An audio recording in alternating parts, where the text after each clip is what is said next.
Sienna Hayes, one of the most powerful female entrepreneurs in the tech industry, has just completed a billion-dollar deal. Today, she has an important meeting in Tokyo to sign the most crucial contract of her career.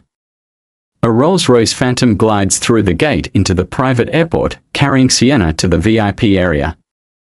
She wears a high-end Armani suit, paired with an expensive Hermes bag, showcasing the elegance of a successful businesswoman. Her Gulfstream G700 is ready on the runway. The crew has been instructed to prepare for takeoff. But everything starts to go wrong the moment she steps out of the car. "Sorry, miss, but you cannot board this plane." A ground staff member steps forward, blocking Sienna's path. The captain, a white man in his 50s, crosses his arms and looks her up and down. "This plane is for VIP guests. You can wait in the lounge." Sienna blinks, staying calm, but she knows exactly what's going on. "VIP guests? Do you know who owns this plane?" The captain sneers, speaking with contempt. "Definitely not you." Sienna knows that this is the moment they've just ruined their careers. Sienna keeps her calm demeanor, but inside, she feels furious. She's encountered this type of person too many times in her life, those who look down on others simply because of their skin color. She stands still, arms crossed in front of her, staring directly at the captain. "Tell me, why can't I board this plane?" The captain shrugs, his voice dripping with mockery. "We have very strict security procedures. We can't let just anyone board without verification." The ground staff member joins in, shaking their head as if Sienna is causing trouble. "Maybe you should have researched before coming here. We only serve customers with contracts with the airline." Sienna narrows her eyes, keeping a sharp gaze. "A contract? Shown this airline." The ground staff laughs lightly, as does the captain. "Oh, you're the owner. Where's the paperwork? You think we're that easily fooled?" Sienna doesn't argue. She simply pulls out her phone and dials an important number. "James. I need you to handle something immediately." James Caldwell, CEO of the private airline Sienna owns, quickly answers. "Sienna. What's going on? The crew on my jet just refused to let me board my own plane. I want the entire team fired immediately." "What? Who did this?" "The captain, the ground staff, and the entire flight crew." James grits his teeth, his voice turning icy. "They'll be fired in the end. Extension 5 minutes." Sienna hangs up the phone, a slight smile on her face.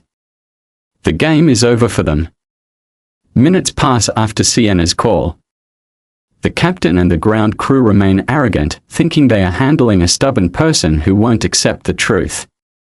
The captain crosses his arms and sighs in frustration. This girl thinks she can just make a phone call and board someone else's plane.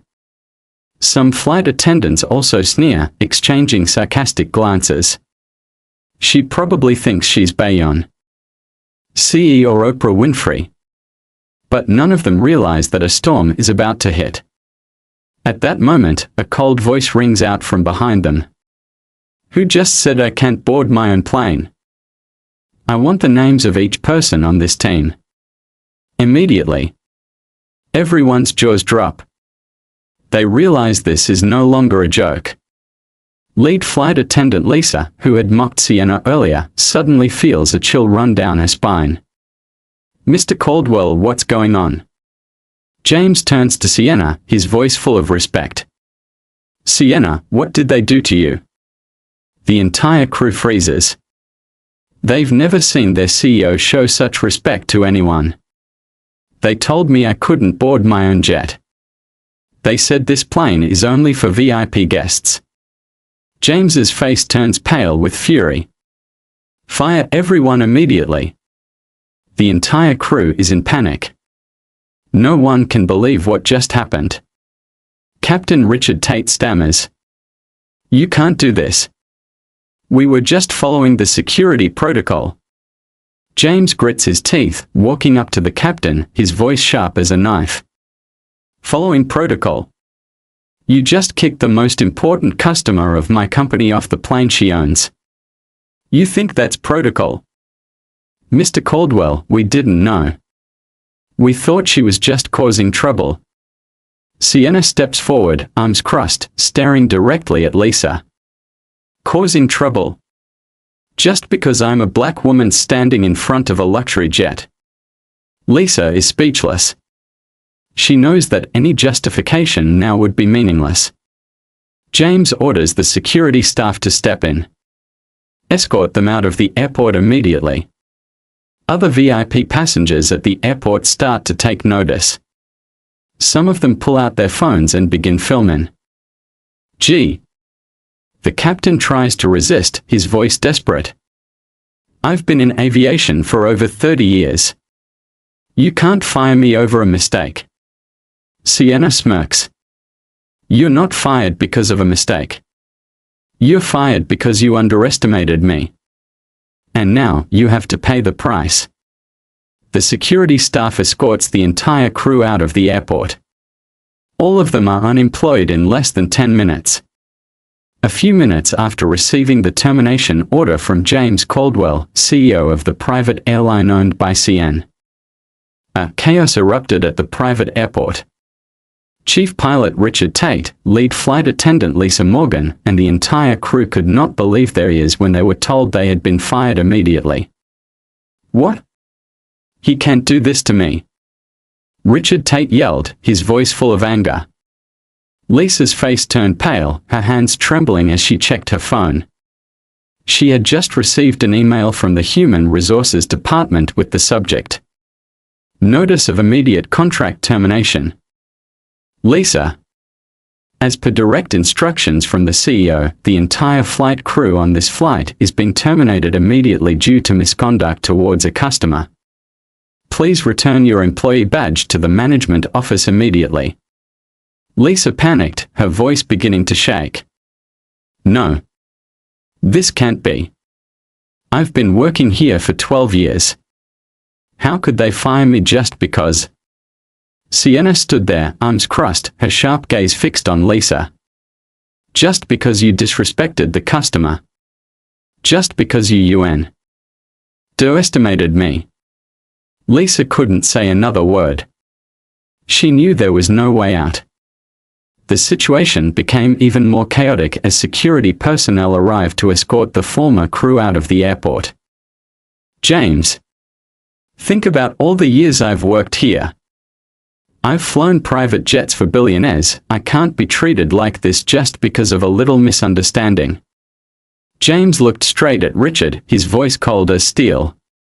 This is not a misunderstanding. This is the result of discrimination and unprofessionalism. You have destroyed your own career today. Around them, airport staff started whispering. Some had taken out their phones to record the incident. News about the event began spreading quickly. Meanwhile, Sienna didn't need to say anything more. She just stood there watching the people who had humiliated her walk out of their careers forever. Summon a new crew immediately.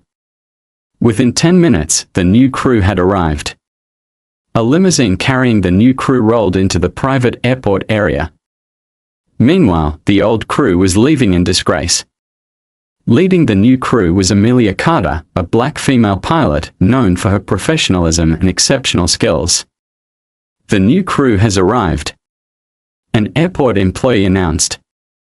Sienna turned around and saw Amelia Carter walking toward her, accompanied by a new team of flight attendants and technicians. Unlike the old crew, Amelia walked up with a professional smile, her eyes filled with respect. Mrs. Hayes, I am Amelia Carter, the captain for this flight. We deeply apologize for the earlier incident. I promise you a safe and comfortable flight. Sienna looked at Amelia, feeling the sincerity in her voice. Good. I don't like delayed flights. Amelia nodded and turned to her crew. Everyone to your positions. Final check of the aircraft before takeoff. It didn't take long for the new crew to quickly check all the safety parameters and prepare for Sienna's flight. Meanwhile, on of the new flight attendants, Samantha, a young Asian woman, stepped forward and bowed respectfully. "Mrs. Hayes, I'm Samantha, your new chief flight attendant. It's an honor to serve you on this flight." Sienna smiled lightly, feeling the professionalism she should have received from the start. With the new crew in place, everything was ready. Now, it was time for Sienna to board her own private jet and enjoy the flight the way she deserved. "Mrs. Hayes, the plane is ready for takeoff." Sienna pulled her suitcase up the airplane stairs, leaving behind a group of people who had just lost their jobs due to their discriminatory attitude. Once inside the cabin, she was greeted with a glass of fine champagne.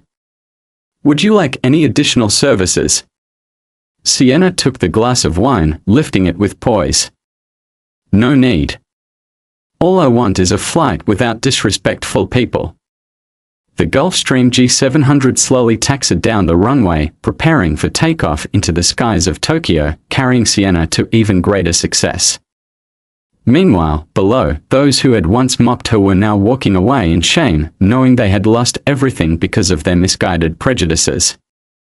Just a few hours after Sienna's private jet took off, the story about the incident at the airport began to explode on social media. A VIP passenger at the private airport had recorded the entire scene when Sienna was denied boarding her own private jet and then fired an entire crew with a single phone call. The video was posted on Twitter, X, with the headline, "Black CEO denied boarding her private jet, crew fired immediately." The video quickly went viral, reaching millions of views within hours.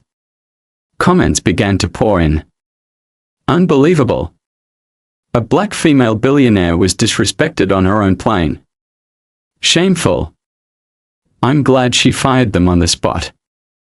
I wish I could have witnessed the moment they realized they just lost their jobs because of their prejudice." Soon, major newspapers began reporting. CEO Sienna Hayes denied boarding her own private jet, airline acts immediately. A costly lesson for those who underestimate others based on their appearance. Sienna received a flood of messages and calls from friends, partners, and even strangers offering their support. "Girl, you just broke the internet. Have you read the comments yet?" Sienna smiled softly, sipping champagne in the first-class cabin of her jet, her eyes glimmering with quiet satisfaction. "I don't need to read them. I know the truth is speaking for itself." While Sienna was enjoying her flight, the fired crew members were falling into a real nightmare. Captain Richard Tate, lead flight attendant Lisa Morgan, and the former crew were being relentlessly attacked by the media. "I have been in aviation for over 30 years and have never faced a situation like this. I was simply following strict security protocols. But the online community wasn't forgiving. No one cares about your 30 years of experience, we only see you acting with prejudice. You should have checked her ID before disrespecting her." Meanwhile, Lisa Morgan, the fired chief flight attendant, dismissed on the spot, was struggling to find a new job. But no airline wanted to hire her. An insider revealed that major airlines had blacklisted Lisa Morgan, as the incident had become a stain on her career. Lisa desperately called a friend in the airline industry. "I need a new job, are there any openings?" Her friend was silent for a moment before saying, "Lisa, no one wants to hire you after what happened." Lisa realized her career had ended that day at the airport. On the main stage, she spoke before thousands of entrepreneurs and government officials. "They looked at me and thought I didn't deserve what I had. But I don't need to prove anything, I just need to show them the consequences of prejudice." The audience stood up and applauded, many with tears in their eyes as they listened to her speak. Sienna ended her speech with a powerful message. Never let anyone tell you that you don't deserve something just because of your appearance.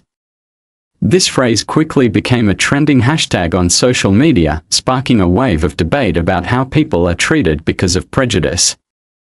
Remember, true power doesn't lie in shouting to prove yourself. It lies in your calmness when you let the truth speak for itself. This post quickly garnered millions of likes and shares, turning Sienna into a symbol of justice and resilience. When a reporter asked if she regretted what had happened, she simply smiled gently and said, "Not at all. If this hadn't happened to me, it would have happened to someone else.